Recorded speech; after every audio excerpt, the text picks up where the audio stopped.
Assalamualaikum warahmatullahi wabarakatuh. Salam sejahtera untuk kita semua. Hari ini kita akan mempelajari tentang metabolisme protein dan asam amino. Metabolisme protein dan asam amino ini nanti akan dibagi dua, yaitu anabolisme protein dan asam amino dan katabolisme protein dan asam amino. Sebelum kita membahas lebih jauh tentang protein dan asam amino, terlebih dahulu kalian perlu tahu apa itu definisi protein dan asam amino.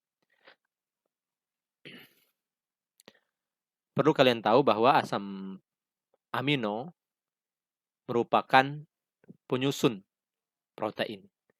Asam amino penyusun protein tersebut terhubung melalui ikatan yang disebut dengan ikatan peptida yang membentuk heteropolimer, akhirnya menjadi satu kesatuan yang kita sebut dengan protein. Asam amino A, B, C sampai asam amino yang ke selanjutnya bisa tersusun sedemikian rupa itu karena adanya informasi genetik yang ada di dalam gen. Protein memiliki 4 struktur, yaitu struktur primer, struktur sekunder, struktur tersier, dan struktur kuaterner. Struktur primer itu terbentuk karena ikatan peptida.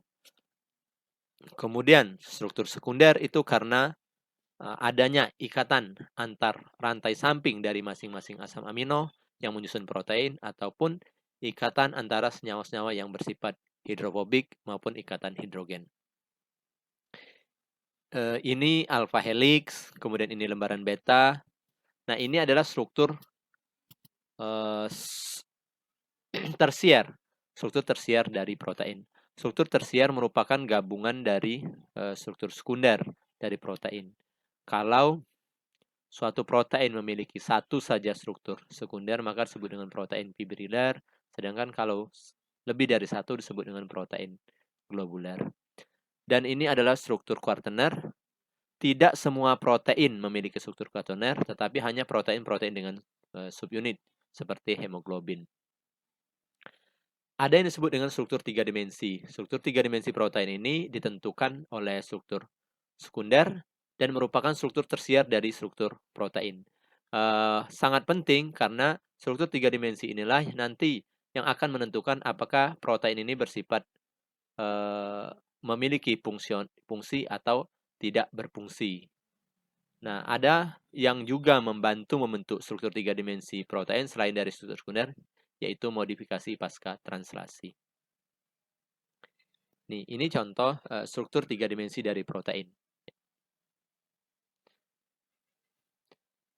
Protein memiliki banyak fungsi dalam tubuh kita, tetapi sebagian besar protein berfungsi sebagai enzim.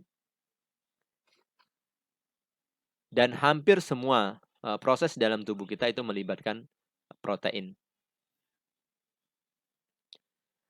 Protein di dalam tubuh kita mengalami penguraian. Ya, kalau proses pembentukan atau sintesis protein itu dari asam amino melalui proses yang disebut dengan transkripsi dan translasi, nah maka protein dalam tubuh kita kemudian bisa diuraikan. Mengapa protein bisa diuraikan? Karena protein memiliki waktu paruh.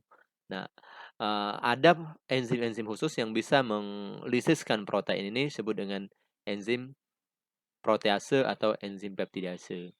Protein-protein yang bersifat umum, biasanya yang menyusun struktur, itu memiliki waktu paruh yang lama. Bisa sampai 4 hari atau 3 hari. Contohnya protein penyusun rambut, keratin, atau protein penyusun kulit, misalnya kolagen, atau elastin. Itu memiliki waktu paruh yang lama. Sedangkan protein-protein regulator itu waktunya singkat. Seperti insulin itu singkat, itu bisa 30 sampai 120 menit, itu waktu paruh dari protein regulator. Nah, lalu kita bicara tentang asam amino. Apa yang sebenarnya dimaksud dengan asam amino? Ada 3 ciri yang harus kita lihat pada suatu senyawa sehingga dikategorikan sebagai asam amino. Yang pertama, dia memiliki gugus amino. Yang kedua, dia memiliki gugus karboksil. Yang ketiga, gugus amino dan karboksil tadi harus terletak pada atom C-alfa yang sama. Seperti ini. Nah, perlu diketahui juga, setiap asam amino itu memiliki rantai samping, atau R kita tulis. Nah, Yang membedakan asam amino yang satu dengan yang lainnya itu adalah rantai samping. Di dalam tubuh manusia, itu di dalam tubuh kita, asam amino itu dibedakan berdasarkan kemampuan tubuh kita untuk membuatnya, sehingga secara nutrisi asam amino dibedakan menjadi dua, yaitu asam amino esensial dan yang non esensial. Artinya di sini bahwa asam amino esensial artinya dia esensial atau penting berada di dalam makanan karena tubuh kita tidak bisa membuatnya dalam jumlah yang adekuat. Sedangkan yang non esensial itu tidak masalah tidak ada dalam makanan karena tubuh kita bisa membuatnya dalam jumlah yang adekuat. Nah, ada yang asam amino itu bersifat semi esensial. Mengapa demikian? Karena dia dibutuhkan saat pertumbuhan pada saat anak-anak, seperti arginin. Itu disebut dengan semi esensial. Nah, kita lihat overview. Nanti kuliah kita itu akan seperti ini, ya. Bahwa protein itu akan diuraikan menjadi asam amino. Asam amino ini juga bisa disintesis lagi menjadi protein, dan asam amino ini juga bisa diubah menjadi bisa berasal dari diet, ya. Contohnya asam amino esensial.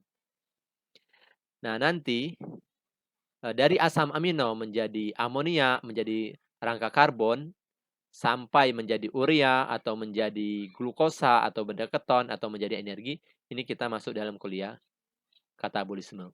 Sekarang kita anabolisme dulu yang kita bahas.